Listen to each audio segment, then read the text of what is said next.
Welcome to my channel. મારું નામ વૈશાલી પટેલ છે. આજે આપણે જાન્યુઆરીથી માર્ચ સુધીના અગત્યના રિપોર્ટ અને ઇન્ડેક્સના MCQ સોલ્વ કરીશું.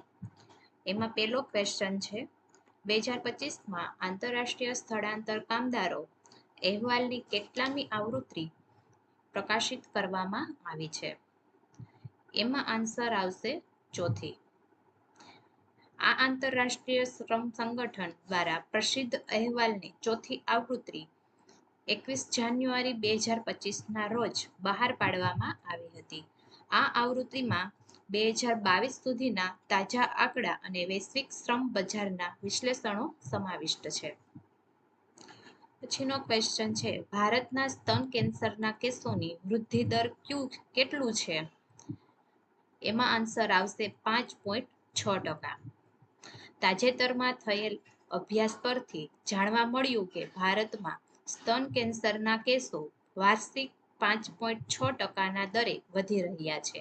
આ આંકડો એક ચિંતાજનક પરિબળ છે, જે આરોગ્ય વ્યવસ્થા માટે વધતા પડકારોને દર્શાવે છે. પછીનો ક્વેશ્ચન છે, blueprint to close the women's health gap report કયા પ્રકારના સંશોધન અને રોકાણ પર ભાર મૂકવામાં આવ્યો છે?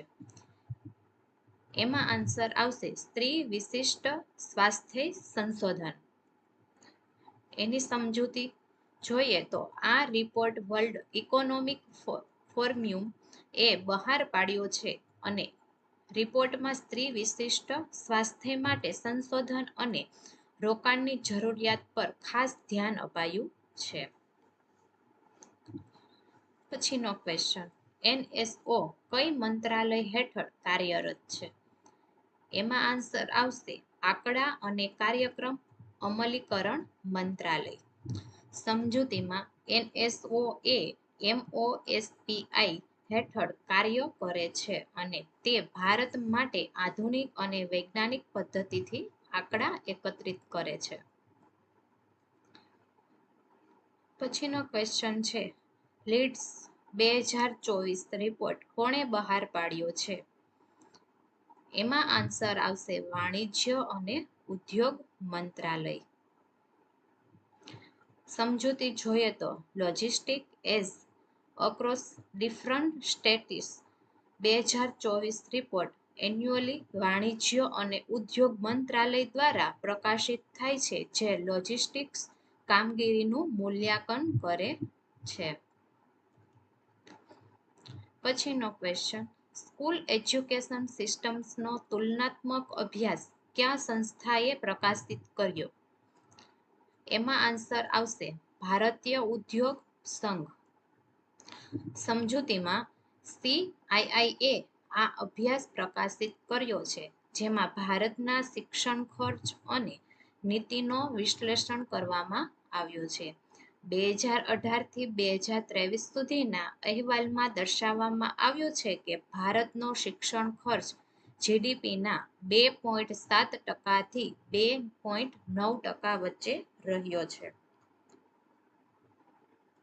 પછીનો ક્વેશ્ચન, 400 મિલિયન ડ્રીમ્સ અભ્યાસ કઈ સંસ્થાએ પ્રકાશિત કર્યો છે? એમાં આન્સર આવશે EAC-PM. સમજૂતીમાં આ અભ્યાસ પ્રધાનમંત્રીની આર્થિક સલાહકાર પરિષદ દ્વારા પ્રકાશિત થયો છે. 2011માં સ્થળાંતર દર 37.6% હતો, જે 2023માં ઘટીને 28.9% થયો છે. પછીનો ક્વેશ્ચન, ગ્લોબલ ન્યુટ્રિશન ટાર્ગેટ ક્યારે સ્થાપિત કરવામાં આવ્યા? એમાં આન્સર આવશે 2012. સમજૂતી જોઈએ તો GNTSની સ્થાપના વર્લ્ડ હેલ્થ એસેમ્બલી દ્વારા 2012માં કરવામાં આવી હતી. વર્લ્ડ હેલ્થ એસેમ્બલી દ્વારા સ્થાપિત ગ્લોબલ ન્યુટ્રિશન ટાર્ગેટ નું લક્ષ્ય 2030 સુધીમાં બાળકોમાં સ્ટન્ટિંગ, સ્ત્રીઓમાં એનેમિયા અને બાળપણમાં વધુ વજન જેવા પોષણ સંબંધિત મુદ્દાઓમાં ઘટાડો કરવો છે.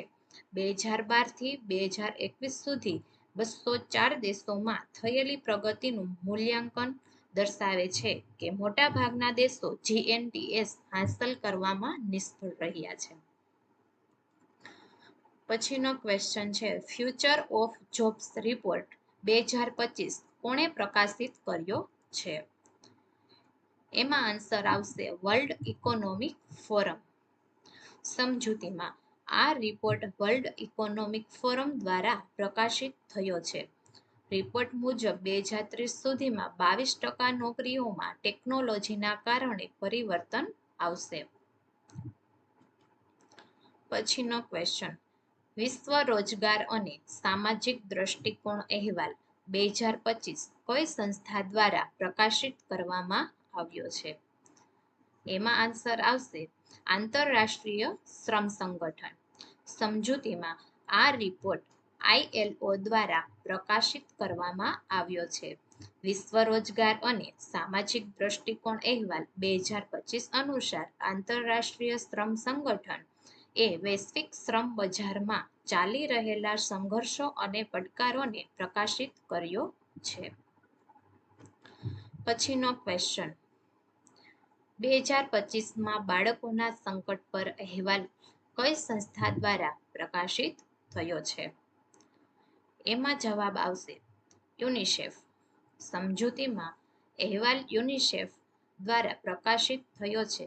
અહેવાલનું પૂર્ણ શીર્ષક છે 2025માં બાળકો માટે સંભાવનાઓ, બાળકોના ભવિષ્ય માટે સ્થિતિસ્થાપક પ્રણાલીઓનું નિર્માણ.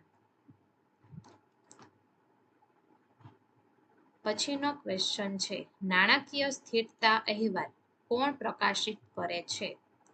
એમાં આન્સર આવશે ભારતીય રિઝર્વ બેંક.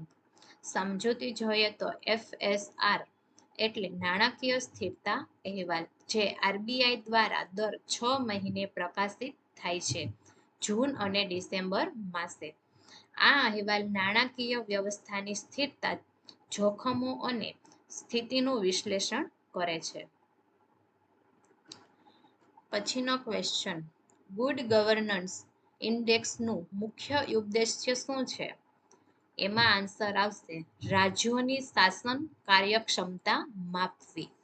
સમજૂતીમાં GGI રાજ્યો અને UTSના શાસનના વિવિધ ક્ષેત્રોમાં કામગીરીનું મૂલ્યાંકન કરે છે, જેથી પાયાની શાસન સુધારણા કરી શકાય.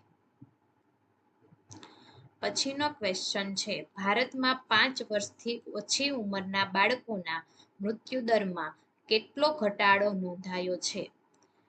એમાં આન્સર આવશે 70%. એમાં સમજૂતી જોઈએ તો ભારતે શિશુ મૃત્યુદરમાં 70%નો નોંધપાત્ર ઘટાડો કર્યો છે, જે વૈશ્વિક સ્તરે પ્રશંસનીય પ્રદર્શન ગણાય છે.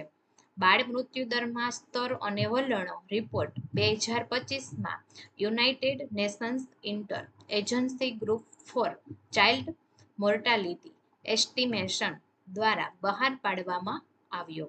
આ સંસ્થા યુનિસેફ, WHO, વિશ્વ બેંક અને UN પોપ્યુલેશન ડિવિઝનના સહયોગથી કાર્યરત છે. આ રિપોર્ટ 195 દેશોના ડેટા સાથે વાર્ષિક પ્રકાશિત થાય છે. વિશ્વ સ્તરે ભારતનું સ્થાન ટોચના 7 દેશોમાં થાય છે. પછીનો ક્વેશ્ચન છે નીચેના પૈકી કયા રાજ્યમાં નવીનીકરણીય ઉર્જાની સૌથી વધુ ક્ષમતા છે? એમાં આન્સર આવશે રાજસ્થાન. સમજૂતીમાં રાજસ્થાન નવીનીકરણીય ઉર્જા ઉદ્યોગમાં આગળ છે, ખાસ કરીને પવન અને સૌર ઉર્જામાં.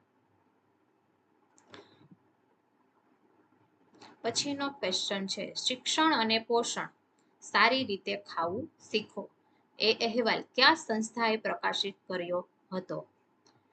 એમાં આન્સર આવશે યુનેસ્કો.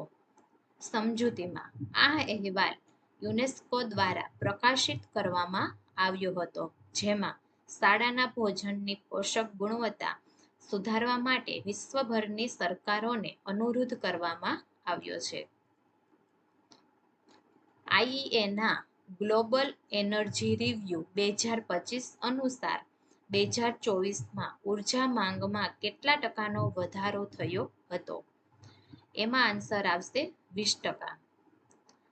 સમજૂતીમાં અહેવાલ મુજબ 2024માં વૈશ્વિક ઉર્જા માંગમાં 20%નો નોંધપાત્ર વધારો થયો, જેનું મુખ્ય કારણ ઊંચા તાપમાને ઉર્જા ખપતમાં વધારો થવો છે.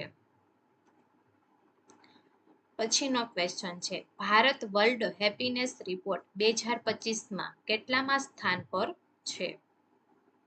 એમાં આન્સર આવશે 118મું. સમજૂતીમાં વર્લ્ડ હેપીનેસ રિપોર્ટ 2025 ઓક્સફર્ડ યુનિવર્સિટીના વેલબીઇંગ રિસર્ચ સેન્ટર દ્વારા પ્રકાશિત કરવામાં આવ્યો છે. ભારત 147 દેશોમાંથી 118મો ક્રમ ધરાવે છે, જે દર્શાવે છે કે ભારતે હજુ અનેક પરિબળોમાં સુધારાની જરૂર છે.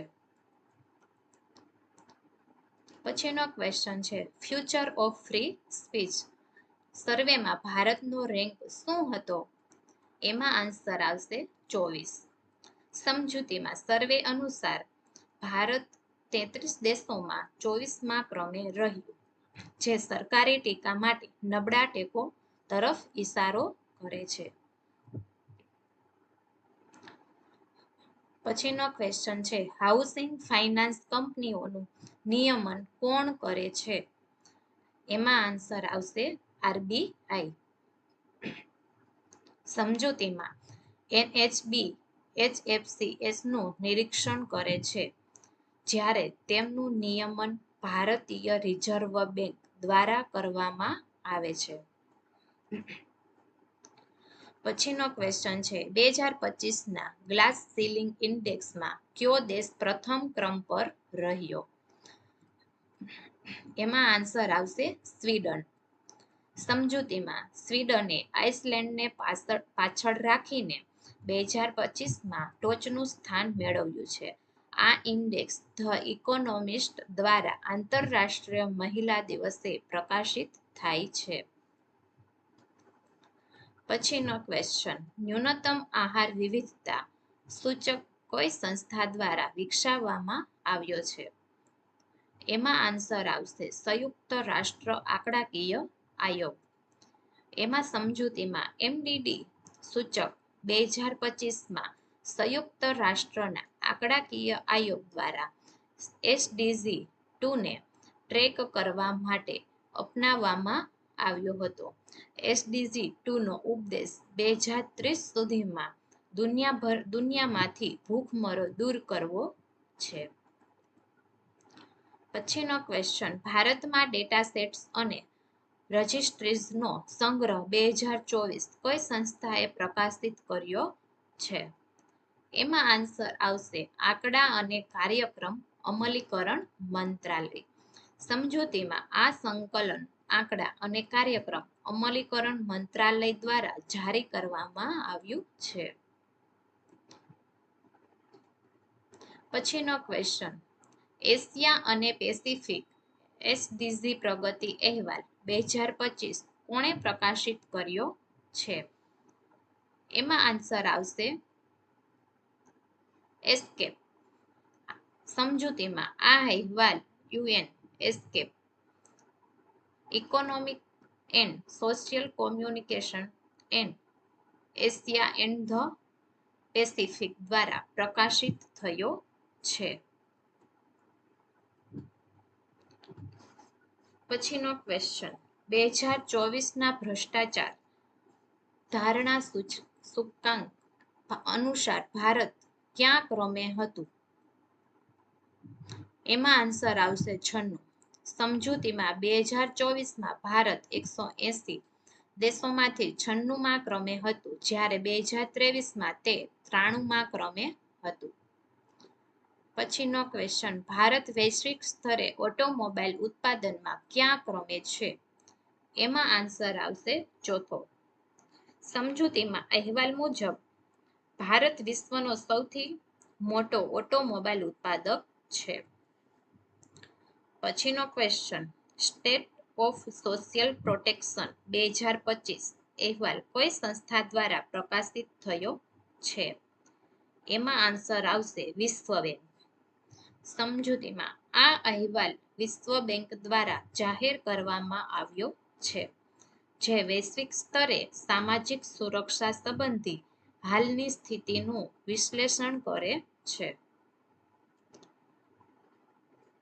પછીનો ક્વેશ્ચન છે, ડિજિટલ થ્રેટ રિપોર્ટના અનુસંધાનમાં CERT-INનું પૂર્ણ રૂપ શું છે?